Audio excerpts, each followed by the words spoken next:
भारतातील जलवाहतुकीसाठी महत्त्वाची मानली जाणारी मुंबई विजयदुर्ग रोरो सेवा सध्या चर्चेत आली आहे। या सेवेतील M2M प्रिन्सेस या फेरीबोटीला विजयदुर्ग बंदरात किरकोळ अपघात झाला आहे। मिळालेल्या माहितीनुसार गुरुवारी विजयदुर्ग बंदरात उभी असताना एका टगबोटीचा धक्का या फेरीबोटीला लागला।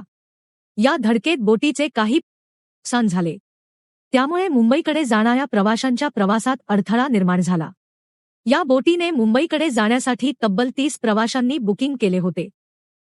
मात्र दुरुस्तीला वेळ लागणार असल्याने प्रवाशांची गैरसोय होऊ नये म्हणून कंपनीने सर्व प्रवाशांचे तिकिटाचे पैसे त्वरित परत, तसेच काही कर्मचाऱ्यांना देवगड येथून खासगी ट्रॅव्हल्सद्वारे मुंबईला पाठवण्यात आले।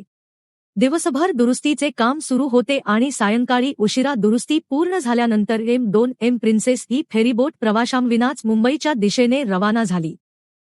या किरकोळ अपघातामुळे नव्याने सुरू झालेल्या जलवाहतूक सेवेवर थोडासा परिणाम झाला असला तरी कंपनीने प्रवाशांची गैरसोय टाळण्यासाठी घेतलेल्या निर्णयाचे सर्वत्र कौतुक होत आहे।